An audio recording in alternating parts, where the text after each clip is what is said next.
this book, Harry Bosch is no longer an LAPD detective. What went into making that decision that it was time to take him out of the place that he had been for so many years of his life and so many books? I really didn't really have a choice. Way back when I wrote the first book, I guess stupidly wrote in there that he was born in 1950.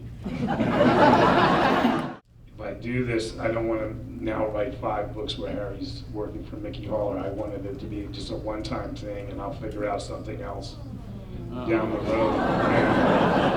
No, but I figured out something really good. The book I'm writing now. So whenever my mother's long past as well, but when I have memories of her, there's always a book in her hand or near her. And so then when I was getting to the point where I was writing, she was always my first reader. And then like she'd send back these, I'd send her printouts from LA. She lived in Florida, and I'd get it back. And on the margin of page like 9, she'd say, "I know who did it." That kind of Was she right?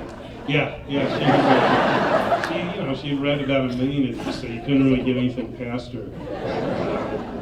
And I always said, "Mom, it's not the destination, it's the ride that's important." So, I remember this guy, detective I spent time with, I did the stupid reporter question of like, how do you keep your humanity? This is like in the 90s in LA where there's a couple murders a day, it seemed. But he told me a story about riding along with his mother.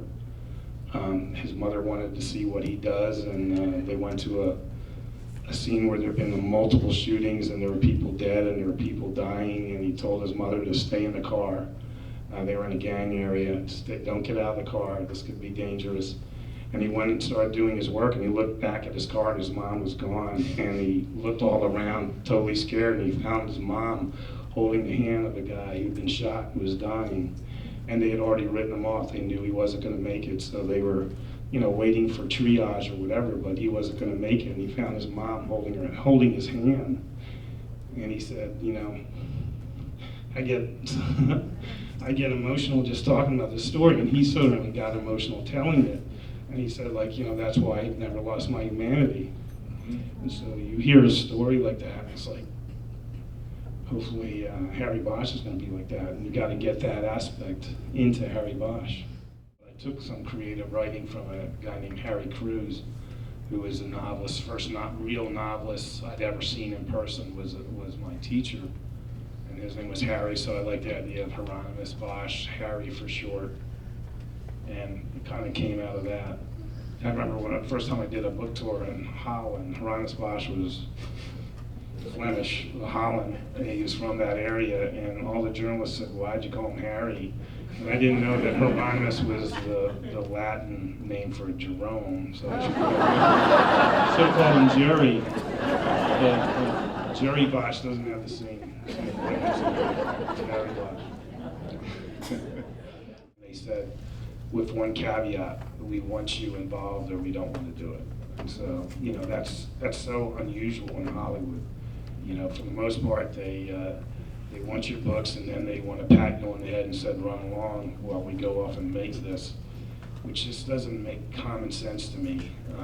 And their idea was that we want you involved and to have a say in everything, and to write if you want to write and do whatever you want. But we think since you spent 25 years on this character, we would be best served if you were in the room where we're writing this character. So it went from there. It's the proudest thing I am about the show that I suggested this guy. He came in, he nailed the part. There's about 7 people in this audition, and then he's invited to step out, and everyone just goes, "That was Harry Bosch, wasn't it?" I didn't say anything. I waited for everyone else to react, and someone goes, "That was Harry Bosch," and people go, "Yeah, that was Harry Bosch," and he got the job right there.